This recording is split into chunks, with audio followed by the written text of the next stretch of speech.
So the female reproductive system is probably where we'll spend the rest of our time today.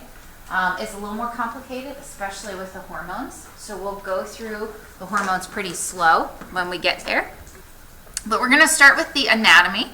So we're going to do the external genitalia, and then we'll do the reproductive tract. So for the reproductive tract, so this is all the stuff that's inside. We have the ovaries.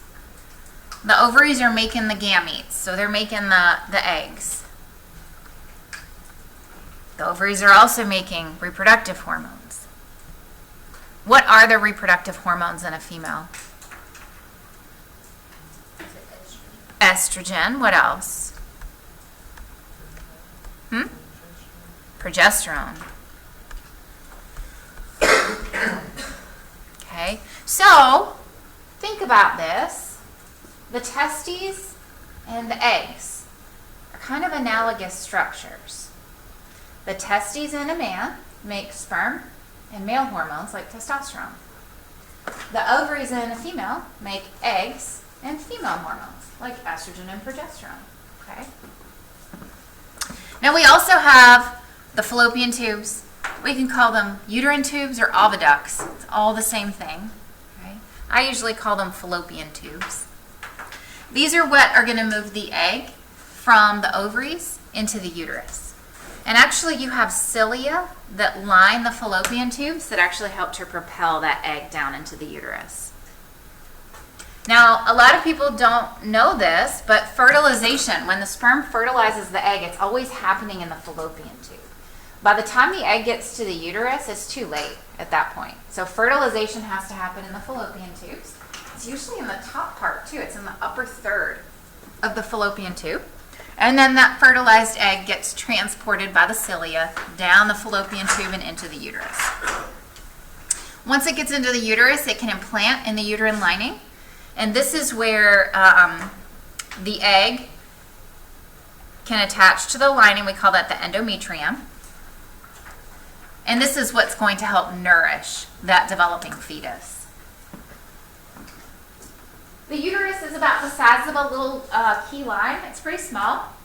It's about 3 inches long and 1 inch wide. And that's in a woman that's not pregnant. And the cervix is that tissue that's going to separate the uterus from the vagina, right? And the vagina is basically what's going to receive the sperm during intercourse. So that's where the sperm gets deposited. This is also an area that will expand and get larger to allow a baby to pass during childbirth. So if we look at this picture, we can see the ovary here, which again, this is analogous to the testes. So they're making eggs and female hormones like estrogen and progesterone. When the egg gets released, it gets released into the fallopian tube where it gets fertilized way up here. That fertilized egg can travel down the fallopian tube. Little cilia help move it along. Gets into the uterus and it implants in the lining of the uterus called the endometrium. We can see here, this is this whole area right here. That is all the cervix. Okay, so it's a kind of a thick area, and the hole or the opening is the os of the cervix. And just under the cervix, you can see is the vagina, and that's where the sperm get deposited. Okay, so remember, sperm are going to have to be able to make it from the vagina through the os of the cervix, up the uterus, into those fallopian tubes, and all the way to the end of that fallopian tube to fertilize the egg. Okay. Now the external genitalia is all the stuff you can see. So it's all the stuff that's on the outside. The vulva are the flaps of skin that are on both sides of the vaginal opening. We have the labia majora and the labia minora. The clitoris, just like the ovaries are analogous to the testes, the clitoris is analogous to the penis. So this is erectile tissue. It actually comes from the same embryonic tissue as the penis. During intercourse and sexual arousal, it becomes filled with blood, just like the penis. It's pretty analogous. They're analogous structures. The ovaries, these are what are helping to release that egg. When an egg gets released from your ovaries, we call it ovulation. Now, one of the things that you looked at in lab is that those eggs, we call eggs that are immature, we call them oocytes. And these get housed in a whole bunch, it's a whole bunch of cells around it. We call those follicle cells. And so that's basically an oocyte, an investing layer of follicle cells. Now, I mentioned to you in lab that usually through a 28-day cycle, usually each month, you release only one egg. You ovulate one egg. And usually you might have your right ovary release an egg one month, the left ovary releases an egg the next month. So they usually alternate. During each cycle, what will typically happen is you'll have a dozen or so follicles. So sometimes it's like 6 on one side and 6 on the other that will start growing and getting a little bit larger to form something called an antral follicle. And this might be in animals that you looked at in lab, like rats, cats, dogs. So this is why those kind of animals can carry a litter, because they're not just releasing one egg like we are each month. They're releasing lots, up to 12, 13, I think is the normal number for rats to have. So in humans, usually only one follicle makes it to ovulation and becomes an antral follicle. And so this is what we're talking about here. If we look at the ovary, you have oocytes here, and you can see around each oocyte are follicle cells. So typically we'll just call this a follicle, okay? And so this might be around day 1, so the day you start your period. You have a whole bunch of these hanging around. And then by the time you hit around day 7, you can see they're going to get a little bit bigger. And then usually one of them takes over and becomes really big.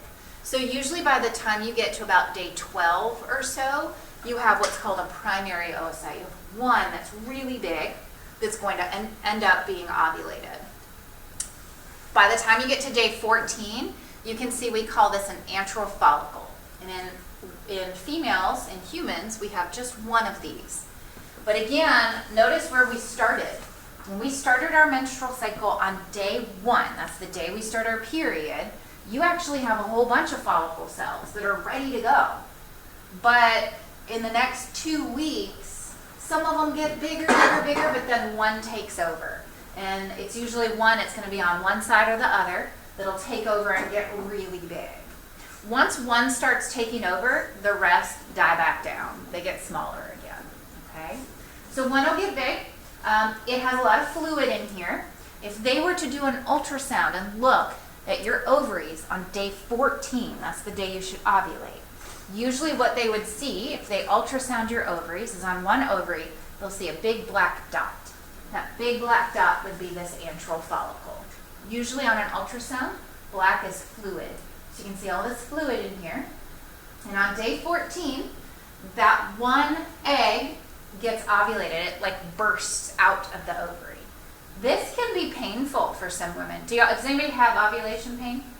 I have ovulation pain. Like I feel it on day 14. I ovulate a little early, like on day 12, and I'll feel a lot of cramping on day 12. And it's not normal cramping, like when you're on your period cramping. I'll feel it out on the sides a little bit. So some women can really feel that. If you've never paid attention, pay attention because you might actually feel that happening. It's a pretty violent process. So it kind of explodes out of there. That one egg will get released, and then it gets sucked into that fallopian tube and travels down the fallopian tube. Right? So that happens during ovulation. It moves down that fallopian tube where it can get fertilized.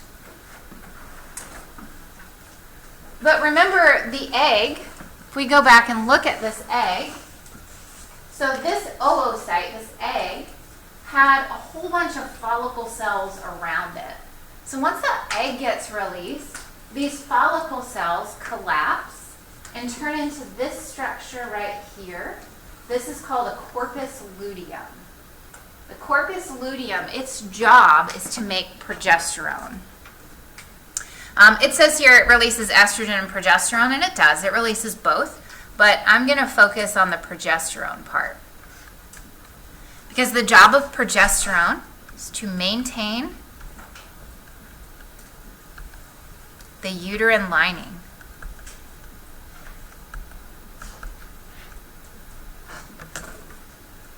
That's its job. So that corpus luteum is going to release progesterone.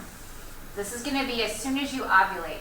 These follicle cells turn into a corpus luteum. They start making progesterone. So your blood progesterone level starts to rise. It goes up. So usually progesterone is responsible for a lot of things. Ladies, it'll make us feel kind of mellow. Sometimes it'll make you tired. And so you'll notice the second half of your cycle, so from day like 14 to when you start your period, you might be more tired than normal. So that last half of your cycle, because you're releasing more progesterone, you might feel a little different, you might be more mellow. And that progesterone is helping to maintain the lining just in case that egg that got released got fertilized. You want to maintain the lining, you don't want to shed it. You want to keep it there so that it can implant. Now, if that egg is fertilized and it does implant in the uterine lining, the zygote, that embryo, will also release some hormones that tells this corpus luteum, hey, I'm here, keep making progesterone, we don't want to shed this lining. And the corpus luteum will hang around for 9 months. So you probably still have your corpus luteum. Sometimes if they ultrasound you and they look at your ovaries when you're pregnant, they're going to see something that looks like a big old cyst. It's the corpus luteum just hanging around. And this will just keep making progesterone so your lining stays intact. When you are pregnant, your progesterone level goes up even higher. So would you remember when you were first pregnant? How did you feel? So freaking anybody else have babies in here? Anybody have kids? Oh my gosh. When you are first pregnant, like I remember when I was pregnant, I would come home from work and it'd be like 5 o'clock and I would lay on the couch and turn on the TV. That was it. I was done. I would go to bed at like 5 p.m. and it was all I could do to get up at 6 in the morning the next morning. I was getting 11 hours of sleep and I was still so tired. Because remember I told you, progesterone makes you tired, it kind of makes you mellow. So even the second half of your cycle, when this is just making progesterone to keep the lining, you're a little more tired. Well, when this really pumps out progesterone when you're pregnant, you're really, really tired. Okay? It's maintaining the lining.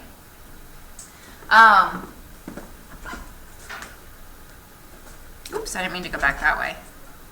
If the egg is not fertilized, then that corpus luteum will degenerate within about 10 days. So let's go back. So let's say you have a 28-day cycle. Right? Day 1 is the day you start your period. This is what your follicles look like. Okay?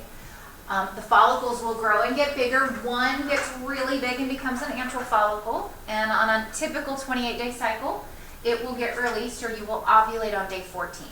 Right? These cells, these follicle cells, then turn into a corpus luteum.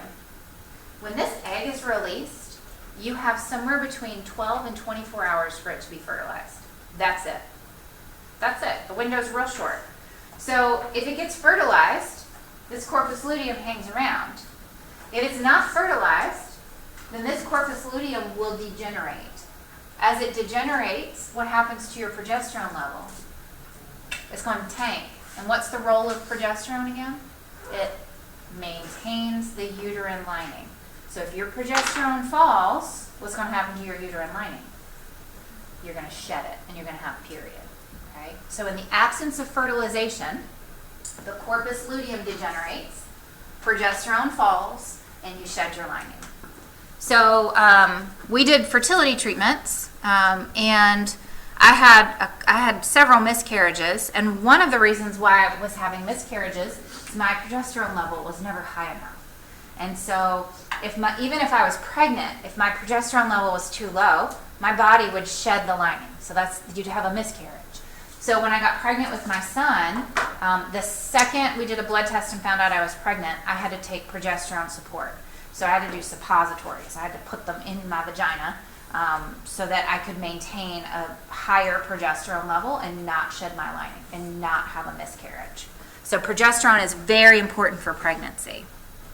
If it's too low, you will have a miscarriage. So we've talked a little bit about the hormones that are involved in the menstrual cycle so far, but we're going to talk more about those in a little bit. There's a lot of changes that happen in those 28 days with not only hormone levels like progesterone, but also estrogen. There's also a lot of changes in the uterus. So the lining of the uterus actually has to get thick. We call it pillowy. So that if that egg is fertilized, it has a little soft pillow to land on when it hits the uterus. If the lining of your uterus is not thick, if it's real thin, that egg can't implant. That fertilized egg can't implant anywhere, and you can't get pregnant. This is how IUDs work, right? If you have an IUD, it is implanted up in the uterus, and it prevents your lining from getting thick. So you still fertilize eggs. If you're having unprotected sex, the egg still gets fertilized. It just can't implant in anything, and it'll come out. And then also, there's a lot of changes in the ovaries, which we've kind of looked at a little bit. So remember, the menstrual cycle is a 28-day cycle. It repeats every 28 days. And we would say typically with a 28-day cycle, you would ovulate right in the middle. So day 14 is a normal ovulation. Now, not all women have a 28-day cycle. Some women have a 33-day cycle. Some women I have a 26-day cycle. And so you just take however long your normal cycle is. If you have a normal, some women don't have normal cycles. Some women have a period after 20 days, and then the next month it can be 2 months, and then they'll have a period. So if you don't have a normal cycle, ovulation and figuring out when you ovulate gets real tricky. But if you're normal, you have a normal cycle, let's say it's 28 days, it's at the midpoint. Mine's 26 days, so I usually ovulate around day 12, okay? Or day 13. So we talked about some hormones, but let's talk about a couple of other ones that are also involved. So remember, your pituitary gland also releases a lot of reproductive hormones, right? We already talked about this with the male, with the interstitial cell stimulating hormone, with that follicle stimulating hormone. So in a female, there are 2 hormones. FSH, same hormone we find in males, follicle stimulating hormone. This is the one that stimulates the division of follicle cells. I'm going to go back. What do we call these cells right here? Follicle cells. So this should be really easy in a female to remember what follicle stimulating hormone does. In a female, it causes you to make more eggs, right? In a male, it causes you to make more sperm. The other hormone coming from the pituitary gland is luteinizing hormone.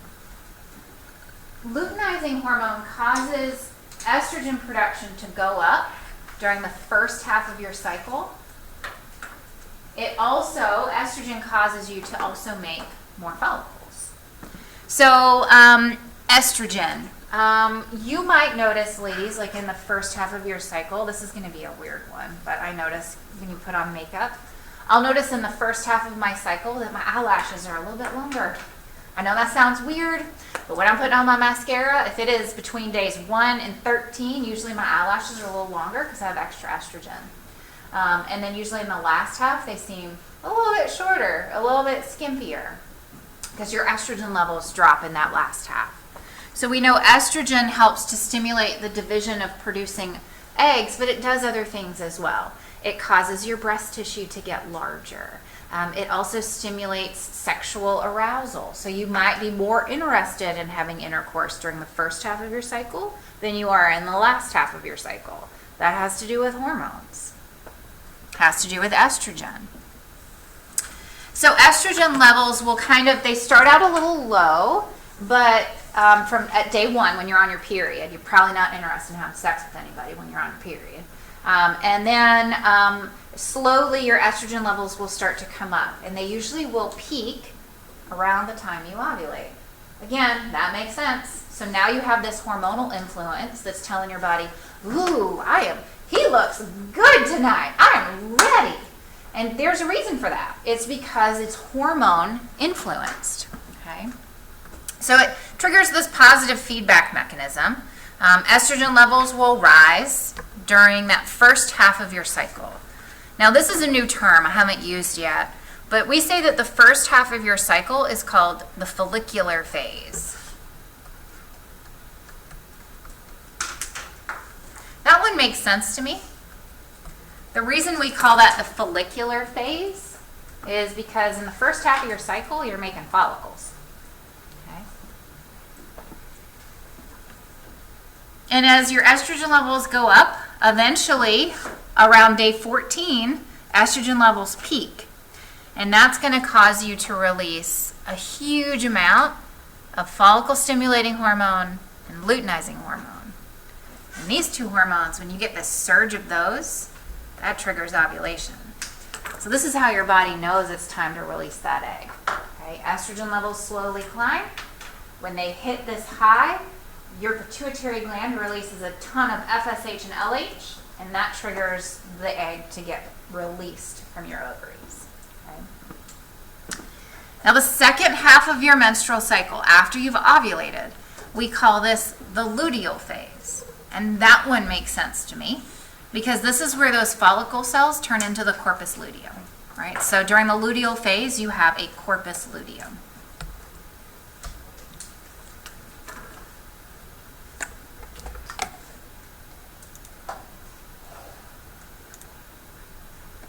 So this is a graph that we're going to walk through. I know it's a lot. It reminds me of that cardiac cycle graph that we looked at.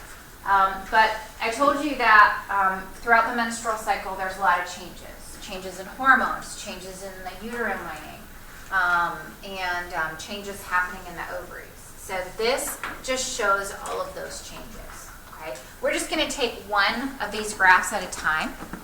So the first one, we're just going to start at the bottom. So this is showing you a typical 28-day cycle. Again, day 1 starts the day of your period. Okay? So if we look here down at the very bottom, you can see day 1. This is looking at how thick the endometrium is. So how thick is the lining of the uterus?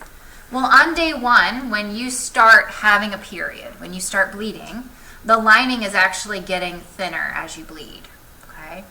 And so you can see the lining gets pretty thin around days 3 and 4. But then as blood flow starts to kind of taper off, you can see that the lining starts to get thicker. Okay? And so this is all considered the follicular phase, right? You're growing follicles in the ovaries, the lining's getting thicker. And you can see here, I'm going to draw a line right down the middle. Okay? That is day 14. What happens on day 14? Yeah, you ovulate on day 14. But notice what keeps happening to the lining of your uterus. Even after you ovulate, the lining of the uterus keeps getting thicker. You keep releasing hormones that make that lining thicker and thicker and thicker. Okay? If we look at the next graph above that, this is looking at some hormone levels like estrogen and progesterone. Okay? So again, we're going to start on day 1. So this is the day you start your period.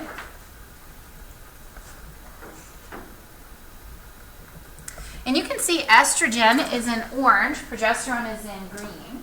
Both of these are pretty low. Okay? The day you start your period, they're pretty low. But you can see as you move through this follicular phase and you get closer to ovulation, you can see what's happening. Now, progesterone stays low. Progesterone levels are not going to go up until you've ovulated and the corpus luteum starts making progesterone. So notice that progesterone levels don't really go up until after you've ovulated. So that should make sense. But remember, I told you that estrogen levels will start to climb. And estrogen levels usually peak around the time you ovulate. Again, this is what's going to make you be in the mood for love, right, around the time you ovulate. After you ovulate, estrogen levels are going to drop back off, okay? But progesterone levels keep climbing. Notice as you get towards the end of that 28-day cycle, get close to starting your period again and starting back over, that estrogen and progesterone levels start to decline. Okay? Once they get low enough, you start back over you have your period, you start the next cycle again. The next graph up is showing you what's happening in the ovaries. So you can see again on day 1, you can see you have a lot of these primary follicles, teeny tiny ones, and you'll have multiple ones that might become secondary follicles. They might get a little bigger, but then you only get one that becomes a big antral follicle, okay? And that one is the one that ends up releasing the egg when you ovulate and turning into that corpus luteum and producing progesterone, okay? If you're not pregnant, then that corpus luteum degenerates and you start all the way back again. Okay? That's what's triggering progesterone levels to drop off. Then the graph at the very top is showing you just FSH and LH. And remember, I told you that these trigger ovulation. Notice there is a big surge of these right at day 14. That's what's telling that antral follicle to release that egg. It's time. Okay. So I mentioned in the very bottom graph, I showed you some changes in the uterine lining. We call the uterine lining the endometrium. And there are a lot of changes that happen in that uterine lining during the menstrual cycle. It gets thicker, gets pillowy so that the fertilized egg can implant. If the egg is not fertilized, then the lining gets sloughed off during menstruation. This is because of decline in hormones like progesterone, which normally would maintain your lining. And women can lose anywhere from 50 to 150 mils of blood. And this, for a lot of women are anemic, especially if they have really heavy periods, because they're losing a tremendous amount of blood. So they're not carrying enough oxygen. So it can lead to women, especially when they're on their period, a heavy period, they're cold, they experience all those signs of anemia. So for some women, and you know, your iron levels might be low. So for some women, it's really important when you're on your period, if it's really heavy, take an iron supplement, or make sure you're getting a multivitamin with iron in it. That'll help.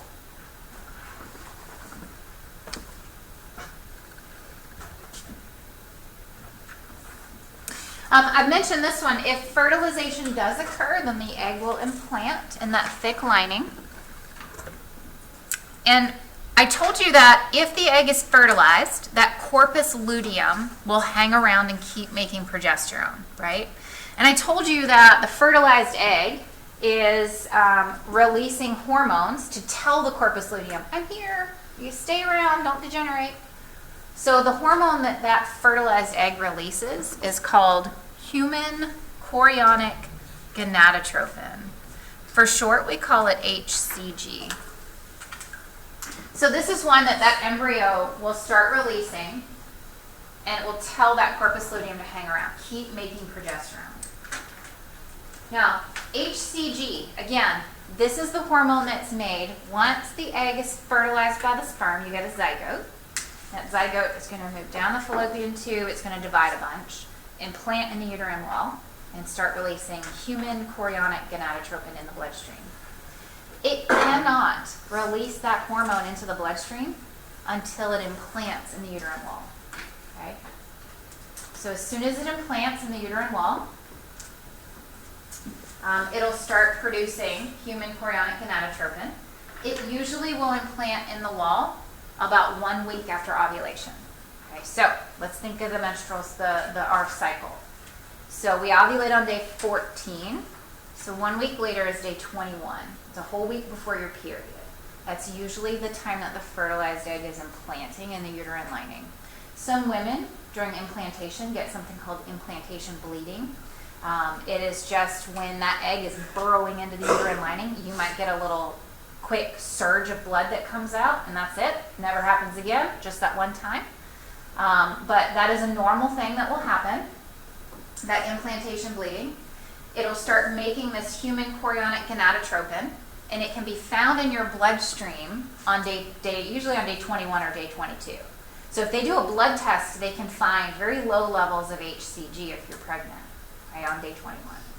You're not going to see levels of this in your urine on day 21, though. Usually you have to wait. A lot of times if you've ever looked at a pregnancy box, it'll say It's the most effective if you've missed your period.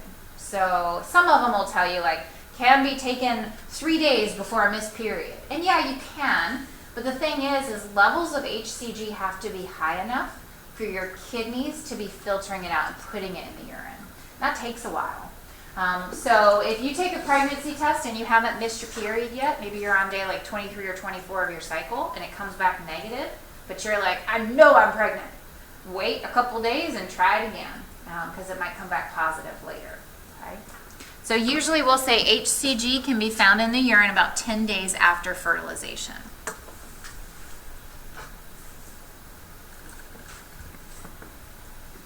Now I've mentioned estrogen and progesterone. These are the female sex hormones, kind of analogous to testosterone. They have a lot of different effects on women, just like testosterone does for men. When a girl goes through puberty, that's when she starts releasing these sex hormones, estrogen and progesterone. This is going to cause follicles to start to develop in the ovaries. This is going to trigger her first period. It's also going to cause the genitalia to get larger. So the external genitalia, like the clitoris, will get larger. The labia majora and labia minora will get larger when you go through puberty. It causes the growth of breasts. It causes women to put fatty tissue in other areas, like in the hips and the thighs and the butt.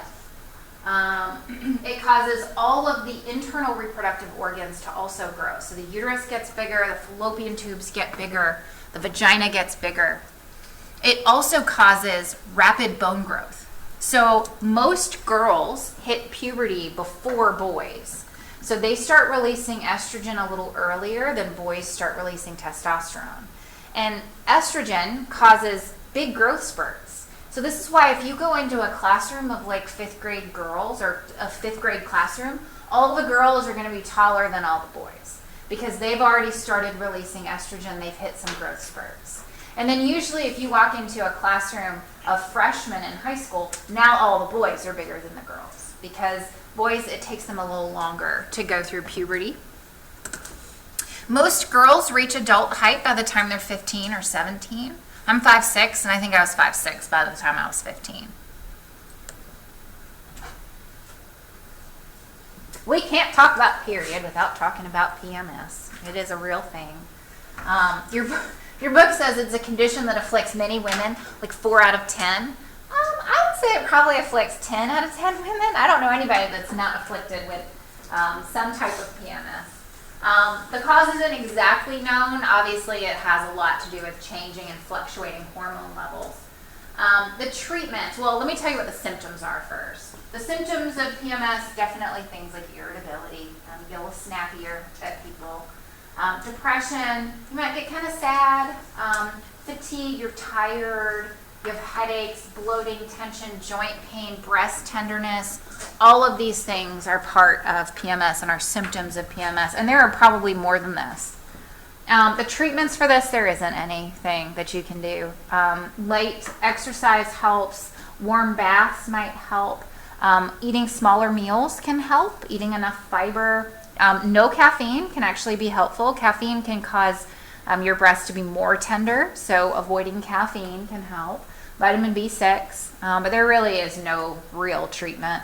Some women say that taking hormonal birth control can help to alleviate some of these symptoms, right? If you're on like an implant or you take a hormonal pill, that can help so that your period is not as heavy and that your symptoms, your PMS symptoms, aren't as bad. Now, I also want to mention a little bit about menopause. Menopause is the cessation of menstruation. So at some point, ladies, we stop menstruating. So we are born with a certain number of eggs in our ovaries, and that's the number that we have to ovulate. And once we've ovulated all of those, everything kind of shuts down. So we stop menstruating. Usually this happens somewhere between the ages of 45 and 55. They do think there is a genetic component to this. So if your mom had her period until she was 55, I'm sorry to tell you, but you probably don't have your period until you are 55. If your mom was done at 40, woohoo, you might be done at 40, right? So there is a strong genetic component there. What we find though is that, if you think about your ovaries, they're not just releasing eggs, they are also making sex hormones like estrogen and progesterone. So when you go through menopause, your ovaries basically stop functioning. They're not making eggs, but they're also not making sex hormones anymore. So levels of estrogen and progesterone decline when you've gone through menopause. This is going to cause the reversal of a lot of the things that we saw happen during puberty. So if estrogen levels drop, breast tissue is going to shrink. Reproductive organs get smaller. Vaginal secretions decline. So a lot of women, when they get older and they start to go through menopause, intercourse becomes really uncomfortable because they have a lot of vaginal dryness. So they have to use, lube. They have to use lubricants to help with intercourse. As you go through menopause, behavioral disturbances, so irritability, depression, physical changes are a big one, like hot flashes and night sweats. I know, like, my poor mom, when she went through menopause, her hot flashes were so bad. Like, we'd just be sitting at dinner and she'd just break out in sweat. It'd be dripping off her face. We went to see my cousin graduate from the Marine Corps, and we were at Paris Island, and it was freezing. It was in, like, January. And it was really, really cold outside. And I remember we were all bundling up, getting ready to go watch the ceremony, and I told my mom, I was like, Mom, take a really heavy coat and a fan, because you're going to need it. She was going through menopause at the time. So we'd be outside, it'd be freezing, she'd have her coat on, and then all of a sudden she'd go, woo! And she'd start taking her clothes off and fanning herself. We'd all help fan her, get menus from restaurants, and help to cool her off, but that's really common. Another one that's really common is osteoporosis. So estrogen has a lot of protective benefits for us. And when estrogen levels decline, we lose that protection. And one thing is that estrogen really helps us sequester calcium and put it in our bones. So when we stop producing estrogen, we no longer can put the calcium in our bones as well, and our bones become more brittle, and that is osteoporosis. This is why we see osteoporosis much more in women than in men. Treatments for menopause, there really aren't any. This is just sort of the natural aging process. Now, you can do hormone replacement therapy. Hormone replacement therapy is essentially birth control pills. If you think about what's in a birth control pill, it is estrogen and progesterone. That's what's in it. So when you are going through menopause, if you take a birth control pill, you are replacing the hormones you're not making anymore, and you're not going to have any of these symptoms. Problem is, you can't take this much longer than about 5 years. That's where you get the most benefits and you don't have as many risks. Does anyone know what the risks are of taking estrogen and progesterone? Can you get blood clots easier? Yeah, blood clots are common, sure. But that's common also when you haven't gone through menopause. Cancer. Now, there's a lot of female reproductive cancers that are estrogen based. So you don't want to be taking a ton of estrogen for much longer than about 5 years. And then also they say vitamin D supplements help. I remember when my mom went through it, she got all these different herbs and all this stuff, and nothing helped her. So usually you just have to suffer through it. It'll last a couple years, and then you're over the hump and fine. Before we go into birth control, I do want to mention a little bit about, since we've talked about menopause, men do not go through menopause. Men will continue to make sperm well into their 90s. So there is at no point where a man stops producing sperm. This is why men like Hugh Hefner can still have babies when they're in their 80s, right? So men don't have the equivalent of this. They continue to produce hormones. They continue to produce sperm. Right? We are the lucky ones.